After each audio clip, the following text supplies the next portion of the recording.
जोबोद दुखुनांथाव खौरां मोनसे जानानै थांबाय दिनैनि मोनायाव हेमन्त नार्जारी जाय माने खस्थ' खालामनानै गावनि न'खर परियालखौ फोथांनानै लाखिनो थाखाय माने खामानि मावनानै जाग्रा मानसिमोन बिथाङा हयथ' जेनेबा बेबायदिनो एसे गावनि जिउखौ खांलांनो थाखाय जेनेबा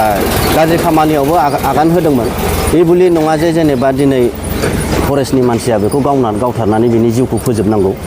आयेन दंमोन आयेननि गथ' माने साजा मोनथोंमोन बिथाङा बेखौ हमनानै माने पुलिसनि आखायाव बा पुलिसनि जिम्मायाव गथायनानै होनांगौमोन आरो दा जियानो जा माने जोबोद दुखुनांथाव जाथाय जाबाय दा जोंनि बनसुनिफ्राय जोंनि दाबिया बेनो माने जाय माने बेक्ति घटनाखौ खालामग्रा बा गावथारग्रा बिथांखौ हमनानै माने जेरैबाबो साजा होनांगौ आयेननि गथ' आरो नैबे जाय गावथार जाग्रा बिनि फेमिलिखौ मोनसे थांनानै थानो थाखाय मोनसे राहा खालामनानै होनांगौ सरकारा आरो माने गथ' सानै ना साथाम दङ होनदों बिसोरनि फरायनायनि थाखाय सरकारा माबा मोनसे बेबस्था खालामनानै होनांगौ आरो बावैसो सान सिगां जिल्लायावबो बे जाथायखौ जानाय नुदों बेफोरबायदि जाथायनि सायाव मा बुंगोन औ नंगौ नंनायाथ' दाख्लैबो चिराङाव बेफोरबायदि घटना मोनसे जानानै थांबाय सासे सुबुंखौ इनाय अनागारि भाबै जेनेबा गावथारनाय जादों आरो थांनाय हरावबो बेफोरबायदि घटनाया जाबावबाय दा जों बुजिनो मोनाखै बेफोरबायदि जेनेबा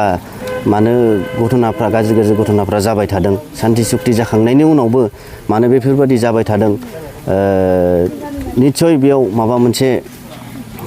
मा होनो दङ नामा जों बुजिनो मोनाखै दा जोंनिफ्राय खावलायनाया बेनो आरो माने बिटिसि सरकारा एसे नोजोर होनांगौ बेफोरबायदि जाफ्लेबाय थानाङा खारन जेनेबा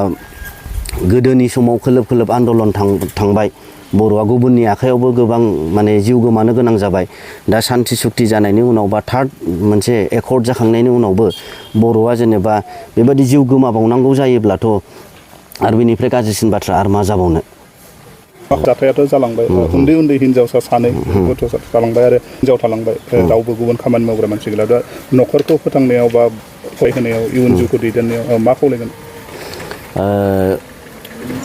जेनेबा मा होनो हेमन्त नार्जारीनि बिथांनि परियाला जे माने मा होनो माबानाय सोलिनो थाखाय